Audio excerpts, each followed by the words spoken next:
Today we will discuss about distal radius fractures and anatomy, classification and implants for distal radius fractures. So first, regarding the anatomy of distal radius. First is distal radius volar tilt. It is an angle which is measured in lateral projection X-ray. It is an angle between a line along the distal radial articular surface and the line perpendicular to the long axis of the radius at the joint margin. The normal range is 2 to 20 degree and the mean value is 11 degree. Next is radial inclination. It is an angle between one line connecting the radial styloid tip to the ulnar aspect of distal radius and a second line perpendicular to the long axis of the radius. The average value is 23 degree. Next is radial height. The distance between two parallel lines drawn perpendicular to the long axis of radial shaft, one from the tip of radial styloid and the other from the ulnar corner of the lunate fossa. The average value is 12 mm. Here you can see the line drawn in the X-ray images of distal radius. First one is the volar tilt, which is 11 degree. Second one is the radial inclination, which is 23 degree. And third one is the radial height, which is 12 mm or 1.2 centimeters. Next we will discuss about the classifications for distal radius fracture. Mainly there is 4 classifications, that are Friedman classification, Fernandez classification, Maloney and AO classification system. And the Friedman classification is based on the pattern of intra-articular involvement. Fernandez classification is based on mechanism of injury.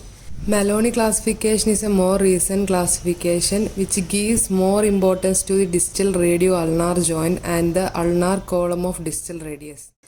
So we will discuss about the 4 classic types of fractures, that are the colles fracture, Smith, Barton's and Shaw's fracture.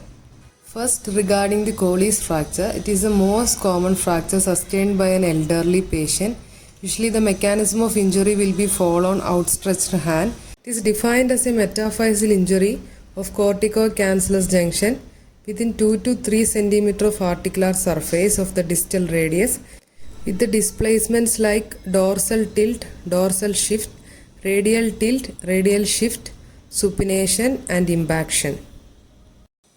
So in colles fracture, in lateral view you can see the dorsal tilt and dorsal displacement of the fragment.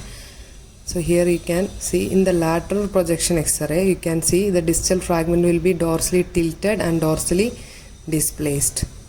In a PA view, you can see there will be a lateral displacement and a lateral tilt of the fragment, and there will be an impaction of the distal fragment into the proximal fragment.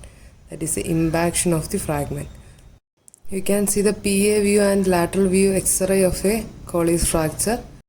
Colles fracture can be managed conservatively by close reduction and immobilization in a back slab, in slight palmar flexion and ulnar deviation.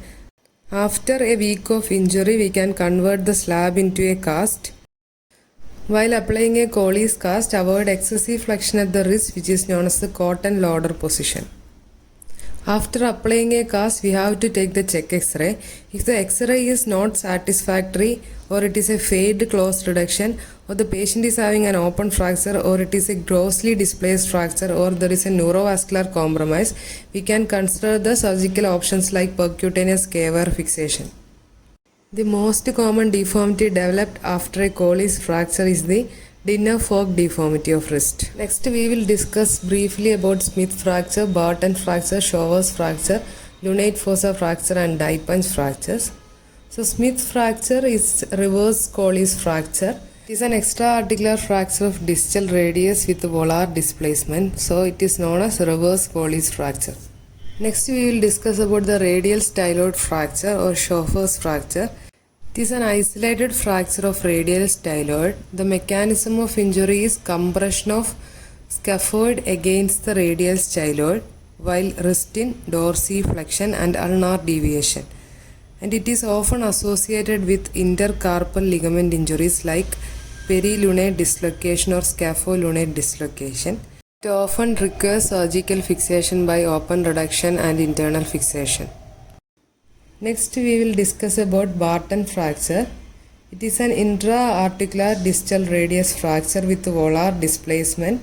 It is known as Barton fracture. If the displacement is in the dorsal direction, it is known as the dorsal Barton fracture or the reverse Barton fracture. So intra-articular fracture with a dorsal displacement is the reverse Barton fracture, with the volar displacement is the Barton fracture. Since it is an intra-articular fracture, usually requires surgical management, and the choice of surgery is open reduction and stabilization with a volar buttress plate.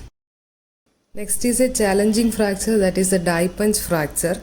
In die punch fracture, a section of articular surface will be impacted below the level of adjacent articular cartilage. And these type of fractures may require delicate manipulation and fixation with the levers and wires. Next is lunate fossa fracture. The volar aspect of lunate fossa has got particular importance because of the attachment of extrinsic carpal ligaments. So these type of fractures can result in subluxation of all of the carpal bones. I hope you all got a brief idea about distal radius fractures. Now we will discuss a specific implant for distal radius fracture fixation. It's a T-plate for distal radius. It is 4.5 mm locking compression plate. This plate has got a combination of locking and compression holes. These locking holes are for cancellous bone screws and the conventional holes are for the normal cortex. Benefits of T-plates are it will provide anatomic reduction, early mobilization, and also preserve the blood supply at the fracture site. And one problem with this plate is while inserting the distal screws, it can penetrate into the radiocarpal joint. I hope you all got an idea about distal radius fractures. So that's all for today. Thank you.